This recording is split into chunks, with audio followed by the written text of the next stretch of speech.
I wake up at 9 on Thanksgiving morning to something wrong. Silence. The Kessler family house, our 5-bedroom monument to middle-class aspiration, is never silent on Thanksgiving. Mom should be downstairs already, the kitchen filled with the rich aroma of roasting turkey. Dad should be planted in front of the TV, volume cranked too high on the Macy's parade. Corbin and Sloane should be bickering over who gets the good bathroom first. But there's nothing, just the faint hum of the heating system clicking on. I sit up, run a hand through my tangled hair, and listen harder. No cabinets opening and closing. No water running. No footsteps on the stairs. Hello? My voice sounds strange in the stillness. When no one answers, a flicker of unease ripples through me. I grab my phone from the nightstand. No messages. No missed calls. Nothing to explain the wrongness of this morning. I swing my legs over the side of the bed, suddenly wide awake. The hardwood floor feels cold against my bare feet as I pad to the hallway. Mom? Dad? I call out, louder this time. The doors to my siblings' rooms stand open, beds empty and hastily made. Not slept in at all, by the look of them. Downstairs, the kitchen is spotless. No turkey thawing on the counter. No ingredients lined up for stuffing or cranberry sauce. Just my coffee mug from last night sitting alone in the otherwise empty sink. I walk to the front window and pull back the curtain. The driveway is empty. All the cars are gone, my parents' sedan, Corbin's beat-up Jeep, even the 7-seater SUV I filled with gas yesterday for our planned drive to Uncle Dean's house. A ridiculous thought flashes through my mind. Maybe they ran out for cranberries or another last-minute ingredient. But the house doesn't feel like they just stepped out. It feels cold, abandoned. I grab my phone again, pull up my mother's contact. It's gone. My father's number gone too. I scroll frantically through my contacts. Corbin, Sloane, even Rhett, all deleted. What the hell? I mutter, my heartbeat quickening. Then I remember. Last night. Rhett borrowing my phone. Hey sis, can I check the score real quick? My phone's dead. 19 years old and still can't remember to charge his phone. I'd handed it over without a second thought. Clever, but not clever enough. Rhett isn't the sharpest tool in the shed. He deleted the entries but didn't block the numbers. I still have our call history, and I know most of their numbers by heart anyway, but Uncle Dean's I know for sure. I tap it in, and hit call, pacing the kitchen as it rings. Hello? His voice sounds relaxed, cheerful. Uncle Dean, it's Krista. Where is everyone? A pause. Krista? Oh, you're still home? Something in his voice makes my stomach drop. And then I hear it in the background, the rhythmic sound of waves crashing against a shore. Somewhere distant, the faint, unmistakable plucking of a ukulele. Where are you? I ask, though I already know the answer isn't his New England colonial, with the massive dining room table we were supposed to gather around today. Ah. His voice drops. Well, your parents wanted a big surprise for their 30th anniversary. They all flew to Maui last night. I grip the counter, my knuckles turning white. All of them? They figured you were busy with work, he continues, sounding uncomfortable now. And, well, they didn't want you to worry about the expense. The expense. The expense for the vacation they're taking with money I've been pouring into this house for years. Before I can respond, I hear a voice in the background. Sloane. God, are you talking to her? I thought the plan was to just let her stay home. Uncle Dean makes a shushing sound, but it's too late. I've heard enough. Krista, he starts. I end the call. The kitchen feels colder now as I stand motionless, my phone clutched in my hand. This wasn't some last-minute prank. This was planned, orchestrated. They deleted my contacts. They snuck out in the night. They left me behind deliberately. My gaze drifts to the calendar on the fridge, where I'd circled today's date and written Thanksgiving at Uncle Dean's in my neat handwriting. Next to it, the list of chores I'd completed to get ready. Clean guest bathroom, gas up SUV, pick up wine. This wasn't a prank. This was deliberate, malicious financial exclusion. They wanted a luxury vacation using the money I paid for the mortgage, and they didn't want me there. I wait for tears, for the crushing weight of betrayal to bring me to my knees. But it doesn't come. Instead, something strange happens. A crystalline clarity washes over me. Every moment of the last 6 years, every check I've written, every bill I've paid, every sacrifice I've made while my siblings took snaps into sudden, perfect focus. I don't cry. I don't scream. I don't throw things. I just stand in the silent kitchen of a house that isn't really mine, feeling something final click into place inside me. I am done. The phone clicks dead in my hand. Uncle Dean's voice and Sloane's careless complaint fade into silence, but their echoes remain, ricocheting through my mind like stray bullets. I sink into a chair at the empty kitchen table, my coffee mug from last night still sitting in the sink, the only evidence anyone lives here at all. The house feels cavernous now, each empty room mocking me with its silence. 6 years. The number materializes in my mind with perfect clarity. 6 years of being the invisible pillar. 6 years of watching my paycheck disappear into this 5-bedroom monument to middle-class pretension, all while being told I was the responsible one. I was 20 when I moved back home after community college. Mark's dad had just been demoted. The mortgage payments were temporarily difficult, Mom had explained, eyes wide with practiced worry. Just until they got back on their feet. 6 years later, and Dad's job still barely covers the car insurance and his hobbies, his fishing trips, his golf clubs, his collection of vintage model cars that sit untouched in glass cases in the basement. The total mortgage, $2,800 a month. My contribution, $2,000. Their contribution, $800. The math burns in my mind, bright and undeniable. I pull out my phone, open the calculator app, and punch in the numbers with methodical precision. $2,000 x 72 months equals $144,000, $144,000. Gone, not invested, not saved, not even appreciated. Meanwhile, Corbin, 28, and supposedly the entrepreneur of the family, has lived here rent-free since his $50,000 startup crashed and burned 2 years ago. $50,000 that Mom and Dad had somehow found for him, even as I was writing checks for new gutters and property taxes. And Sloane? 22 and attending Riverdale Private College, her $38,000 annual tuition and sorority dues paid without question. Your sister needs to focus on her studies. Mom had explained when I'd asked why Sloane couldn't work part-time like I had. The responsible one. Family code for the ATM. The numbness from the phone call begins to fade, replaced by something colder, quieter. Not anger, anger would be too hot, too messy. This is something else, something final. I'm done. The word settles in my chest like a stone. Done. They left me. But they left me in the house I paid for, connected to the utilities I managed. They assumed I would just wait. And keep paying. For what? The privilege of being excluded? The honor of funding Maui vacations I wasn't invited to? I don't throw things. I don't scream. Those reactions would give them too much power, confirm their whispered assessments that I'm too emotional, or can't take a joke. Instead, I walk to my home office, the smallest bedroom, the one with the water stain on the ceiling that no one else wanted. I pull open the bottom drawer of my filing cabinet and extract a 3-inch binder, its weight substantial in my hands. 6 years of receipts. 6 years of bank statements. 6 years of warranties for appliances and electronics I purchased when the old ones broke down. 6 years of evidence. I carry the binder to the kitchen table and open my laptop. But I don't book a flight to Maui. I don't compose an angry email. I don't even check social media to see if they've posted sunny photos from the beach yet. I Google local moving companies, immediate availability. Several options appear, but most are closed for the holiday weekend. One company, however, advertises a premium holiday emergency move service. Their rates are double the normal price. I dial the number. Reliable movers. This is Troy. Hi, Troy.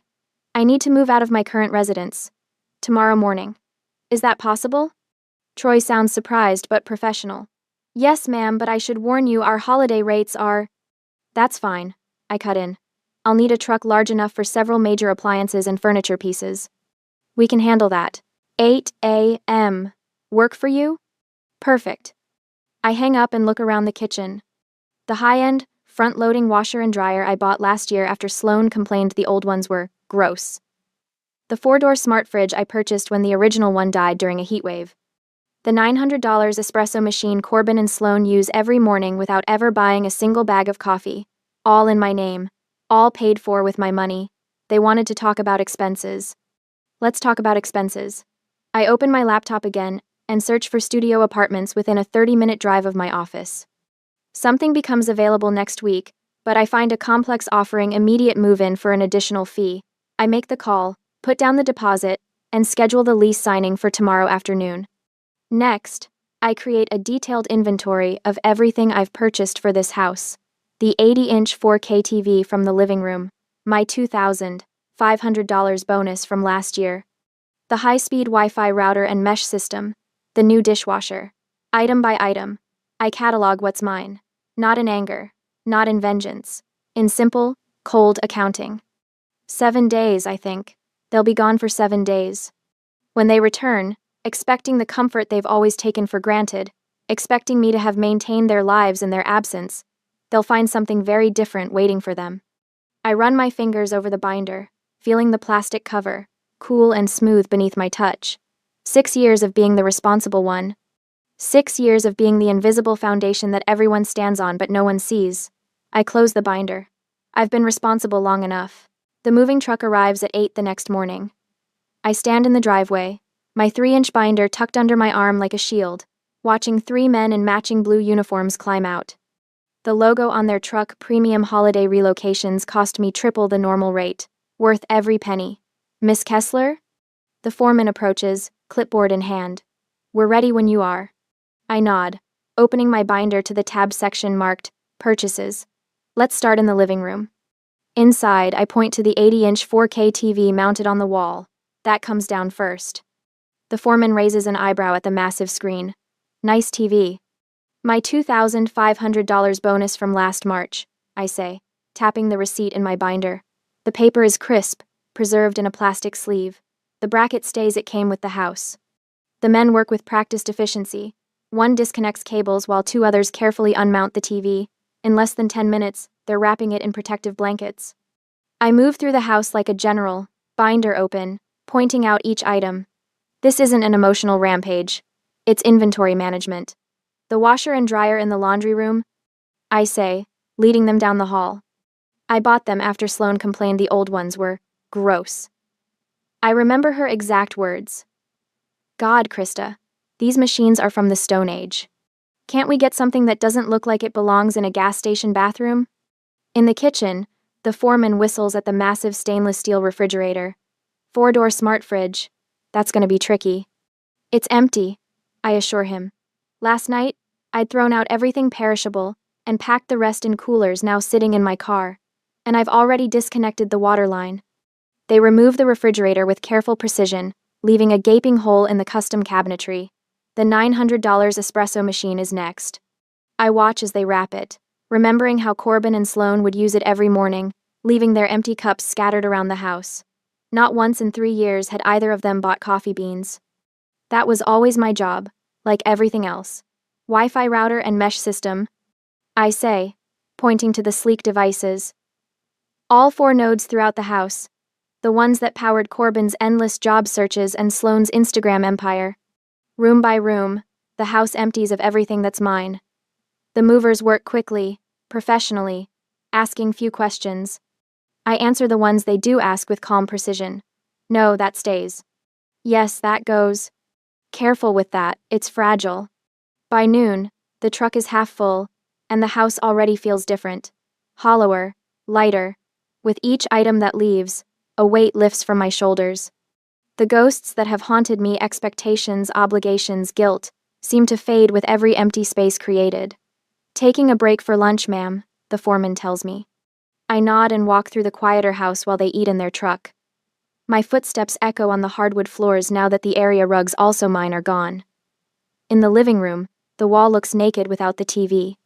In the kitchen, the refrigerator's absence reveals years of dust and a single magnet that had fallen behind it, a Hawaiian sunset from some previous family vacation I hadn't been invited to. This isn't destruction, I remind myself. This is reclamation. By 4 in the afternoon, they've loaded everything that's mine. I stand in the driveway, signing the paperwork as they secure the truck. Address for delivery? The foreman asks. I give him the information for my new studio apartment. The lease started yesterday, paid 3 months in advance. After they leave, I return to the house. The emptiness is jarring but satisfying. I pull out my phone and start recording, walking from room to room, documenting the condition of the property. No damage to the walls where the TV hung, no scratches on the floors where the furniture slid out. No dents in the door frames. Evidence, just in case. In the kitchen, I open cabinets that now hold only the mismatched mugs and cheap plates my parents had before I started upgrading our home. The pantry contains just the basics: my father's sugary cereals, my mother's diet crackers, the cheap coffee no one actually drinks. Upstairs, I enter what was my bedroom. The bed remains, but the premium mattress I bought last year is gone, leaving just the cheap box spring that came with the house. My dresser is gone. My bookshelf is gone. I sit cross-legged on the floor, open my laptop, and begin making calls. First, to the power company. Yes, I need to cancel service at 1342 Oakwood Lane, I say, voice steady. The account is under Krista Kessler. May I ask why you're canceling, Miss Kessler? The representative asks. I'm moving. Simple. Truthful. I see. There will be a final reading tomorrow, and service will be disconnected by 5 p.m. Is there a forwarding address for the final bill? I provide my new address, then make the same call to the water company, and another to cancel the internet service that powered our whole smart home system. Each call takes less than 10 minutes. Each representative is professionally indifferent to my decision. By 6 p.m., I've made all the calls. Every utility will be shut off within 48 hours before my family returns from their Hawaiian paradise. Night falls. The house is dark except for the single lamp I've left plugged in my room. I shower in the now empty bathroom, dry myself with the one towel I've kept out of my luggage, and sleep on a blanket on the floor of my old bedroom. In the morning, I load my remaining bags into my car. I've left nothing behind that's truly mine. In the kitchen, I place my house keys on the counter. Beside them, I stack the new, unpaid utility bills I collected from the mailbox yesterday. All addressed to Mark and Brenda Kessler. All services they've enjoyed without thought because I handled them. I take one last look around the empty house. 6 years of my life. $2,000 a month. $144,000. I lock the door from the inside, step out, and pull it shut behind me with a satisfying click. In my car, I check the time. 6 days until they return from Maui. 6 days until they discover what responsibility actually costs. Tick-tock, I whisper as I drive away, heading toward my new, much smaller, infinitely more peaceful home. 6 days later, the family is back. I'm sitting in my new studio apartment when my phone buzzes with a notification from the Ring doorbell app I never deleted. A final loose end I deliberately left untied. The app shows the Kesslers have returned, dragging oversized suitcases up the front walk. Their faces are tanned, their shoulders slumped with travel fatigue. Brenda clutches a pineapple-shaped souvenir. Mark fumbles with his keys. Sloan and Corbin trail behind, still wearing their matching Aloha shirts. Rhett brings up the rear, his neck ringed with a plastic lei. I take a sip of my coffee, turn the volume up on my phone, and watch. Honey, Brenda calls as Mark finally gets the door open. Don't forget the light switch is finicky. They disappear inside. I count down in my head. 3, 2, 1. Mark? Brenda's voice filters through the Ring's microphone. The lights aren't working. Hang on, Mark replies, his voice growing fainter as he moves away from the door. Let me check the breaker. A minute passes. The door remains open, spilling their conversation onto the porch where the Ring camera captures every word. Nothing's working, Mark calls back. The power's out. Did you forget to pay the bill? Brenda asks, irritation edging into her voice. Me? You handle the utilities. I smile as I imagine them standing in the dark hallway, jet-lagged and confused. Corbin pushes past them, phone flashlight activated. His beam sweeps across the living room, then stops. Dad? His voice rises an octave. Where's the TV? The flashlight beam jerks around wildly now, illuminating empty spaces where furniture used to be. What the hell? Mark's heavy footsteps pound across the floor. Sloan screams from the kitchen. The fridge is gone. Everything's gone. I watch as they spill back onto the front porch, faces pale in the dying November sunlight. Brenda's hands shake as she clutches at Mark's sleeve. Someone broke in, she gasps. Call 911. Mark fumbles his phone from his pocket, fingers trembling as he dials. I watch his face contort as he explains the situation to the dispatcher, describing a robbery in progress. Corbin paces the porch, his own phone gripped tightly in his hand. His brow furrows as something occurs to him. The Ring camera, he says suddenly. We can check the footage. Of course Corbin would think of that. the tech guy of the family who couldn't even launch a successful startup with $50,000 of funding. I take another sip of my coffee as I watch him tap at his phone, accessing the same app I'm currently using. I know the exact moment he finds the footage from 3 days ago. His face drains of color, mouth dropping open. She took everything, he stammers. The others crowd around his phone. I can picture the video playing on his screen, me, clipboard in hand, directing the movers as they carefully load the 80-inch TV, the smart fridge, the washer and dryer, the espresso machine. All documented, all organized, all mine. Krista did this? Brenda's voice breaks on my name. But why would she? Because she's crazy, Sloane cuts in. I told you she was getting weird. Mark takes the phone from Corbin, watching the footage with narrowing eyes. When he looks up, his face is rigid with fury. She can't do this, he growls. This is our house. I set my phone down on the coffee table of my new apartment and walk to the window.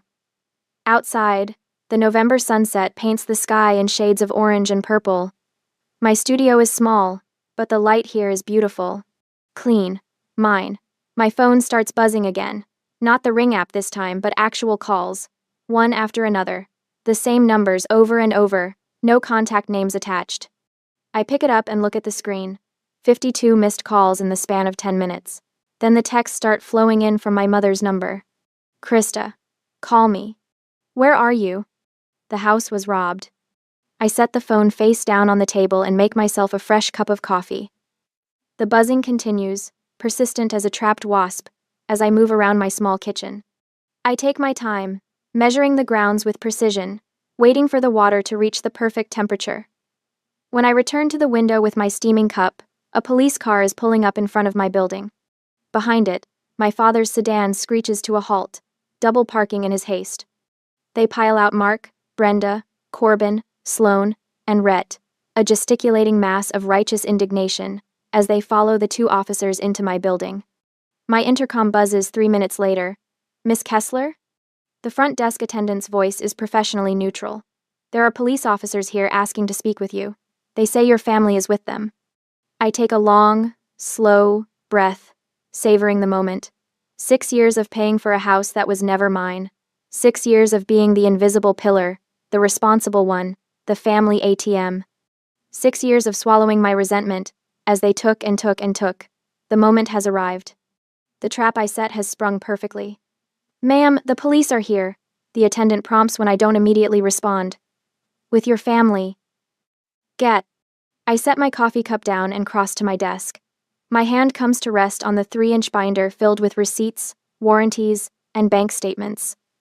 6 years of meticulous documentation. 6 years of evidence. Tell the policeman only they can come in, I reply. I pick up the binder, feeling its reassuring weight in my hands. I don't rush. This moment belongs to me. The knock comes at exactly 4:17 p.m. 2 sharp raps, official and unyielding. I've been expecting this since the building manager called. Ma'am, your family downstairs is claiming you've stolen their television and appliances. The officer's voice is neutral, professional. He's young, maybe 30, with close-cropped hair and a name tag reading, Officer Brennan. His partner, older with salt and pepper hair, stands slightly behind, watching my face for a reaction. I don't give him one. Please come in, I say, stepping back from my apartment door. I have coffee. The studio is small but immaculate. My 80-inch TV dominates one wall, the espresso machine gleams on the counter. Everything, I took everything that was mine, fits perfectly in this space. I've been waiting for this moment for 9 days. Black or cream? I ask, pouring from the carafe. Black. Thank you, Officer Brennan says, his eyes scanning the apartment. I hand him the mug, then reach for my 3-inch binder sitting ready on the counter. The weight of it is reassuring in my hands. 6 years of meticulous documentation. 6 years of receipts, bank statements, and warranties, all organized by date, item, and payment method. This should clarify things, I say, handing him the binder. The lead officer takes it, balancing his coffee in one hand. He flips it open, his expression unchanging as he turns the plastic-protected pages. He pauses at the invoice for the TV. This is the television they're referring to? The 80-inch 4K? Yes, I reply, purchased with my year-end bonus. $2,500 plus tax. He nods, flipping more pages. His finger traces down a highlighted bank statement, then stops at a warranty card with my name printed clearly on it. He finds the bill of sale for the fridge, pauses at the washer and dryer documentation, raises an eyebrow at the espresso machine receipt. The older officer leans in, murmuring something I can't hear. Officer Brennan nods, then closes the binder. "Everything appears to be in your name, Miss Kessler," he says, handing it back. His eyes meet mine, and I see something shift there, a reassessment. "Ma'am, do you want us to file a harassment report on your behalf?" The question hangs in the air between us. 6 years of silent contribution, 6 years of being the responsible one, the ATM. 6 years of watching Corbin waste $50,000 on a startup that never started up. 6 years of Sloane's private college tuition and sorority dues being paid without question, while I covered mortgage payments that should have been my parents' responsibility. "No," I say finally. "That won't be necessary." He nods, understanding in his eyes. "We'll take care of it. Thank you for the coffee." I don't follow them to the door. I don't need to watch what happens next. Through my open window, I hear the commotion 3 floors down. My father's voice, rising in indignation. My mother's tearful protests. "It's a civil matter." Officer Brennan's voice carries up clearly. "She has provided documentation of ownership for all items in question. You need to leave the property now, or be cited for trespassing." Silence follows, then the slam of car doors. I close my window. 3 weeks later, I'm pushing my cart through the produce section of Greenway Market when I spot them. Corbin and Sloane, huddled near the organic apples, scanning the store, waiting for me. I consider abandoning my half-filled cart, but something hardened inside me weeks ago hasn't softened. I push forward. Sloane spots me first, her eyes narrowing. At 22, she looks older suddenly, the privilege and certainty drained from her face. "This isn't funny, Krista," she hisses as I reach for a bag of Honeycrisp apples. "Mom is crying every day. You need to fix this." I place the apples in my cart, moving past her without response. Corbin steps into my path. His usually perfect hair is uncombed, his designer shirt wrinkled. "Just turn the internet back on," he says, desperation edging his voice. "How am I supposed to apply for jobs? You've gone too far." I look at my 28-year-old brother, really look at him. The failed entrepreneur, the eternal student, the perpetual child. "You're 28, Corbin," I say, the words falling like stones between us. "Get your own Wi-Fi." I push my cart past them, their protests fading behind me. The weight of the binder isn't in my hands anymore, but I feel lighter all the same. 2 months later, a manila envelope arrives at my door. Inside, a summons to small claims court. They're suing me for $5,000 in emotional damages and stolen property. My mother's signature on the complaint form is shaky but determined. They tried everything else. This is their last stand. The courtroom is smaller than I expected, with worn wooden benches and fluorescent lights that buzz overhead. My parents sit across the aisle, not looking at me. Corbin and Sloane aren't here. Perhaps they couldn't be bothered to wake up in time for the 9 a.m. hearing. "Kessler versus Kessler," the clerk calls. We approach the bench. My father speaks first, a carefully rehearsed speech about family obligations and property rights. He mentions the house, their house, and how I abandoned them without warning. He talks about the difficulties they've faced without proper appliances, about the emotional toll, about my theft of family items. When he finishes, the judge turns to me. "And your response, Miss Kessler?" I don't speak. Instead, I place my 3-inch binder on his desk. The sound it makes is final, definitive. He opens it, frowning slightly at first, then with increasing interest as he turns the pages. 5 minutes pass in silence as he reviews bank statements, receipts, and utility bills in my name. "Mr. Kessler," he says finally, closing the binder. "These items appear to be legally purchased and owned by your daughter. Furthermore, I see evidence here that she contributed $2,000 monthly toward your mortgage for 6 years while living in your home. Is that correct?" My father shifts uncomfortably. "Well, yes, but..." "And you're claiming she stole property that she herself purchased?" "It was for the family," my mother interjects. "She can't just take it." The judge's expression hardens. "Mrs. Kessler, I suggest you not speak out of turn." He turns back to my father. "This case is dismissed. And Mr. Kessler," I would caution you about bringing frivolous claims to this court. There are penalties for perjury. The gavel comes down with a crack that echoes through the small courtroom. My parents don't look at me as they leave. I gather my binder and walk out alone, into the cold air. I don't look back. I don't need to. 4 months later, I'm sitting on the small balcony of my studio apartment. The air is cold against my skin, but I don't mind. I wrap my fingers around a steaming mug of coffee, the expensive kind Corbin used to drain from my machine without ever buying a replacement bag. My apartment isn't much. 400 square feet that would fit inside the Kessler family living room with space to spare. But every inch of it is mine. Every utility bill has only my name on it. The silence here isn't the hollow absence of people who should be present. It's peace earned and protected. Uncle Dean called last week. He waited until he knew I'd be home from work, his voice careful when I answered. The house is gone, he said without preamble. Foreclosed after 3 months. They couldn't make the payments. I took a sip of tea, letting the information settle. Where are they living now? 2-bedroom rental across town. Mark and Brenda took the master. Rhett's on the couch. Sloan and Corbin are sharing the 2nd bedroom. He paused. Sloan had to leave Westlake. She's at community college now. Westlake University. $45,000 a year in tuition alone. Sorority dues on top of that. All while I quietly transferred $2,000 to my parents' account every month for 6 years. Krista, they're really struggling, Uncle Dean said, his voice dropping into that guilt-inducing register family's perfect over generations. Did they ask you to call me? Not exactly, but then they're not struggling enough, I replied, surprised by my own steadiness. They'll figure it out. They're adults. The consequences arrived like dominoes falling.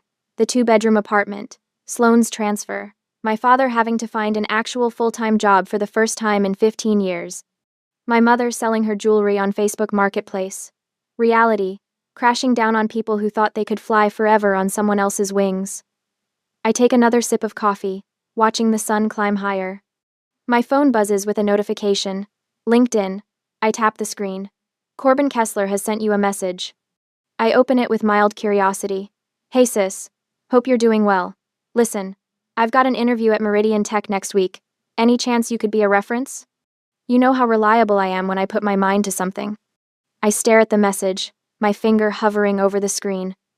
28 years old, and still convinced the world owes him a cushioned landing. I click ignore, then block his profile for good measure. 4 months ago, I woke up in a cold, silent house, abandoned by the people who should have been there.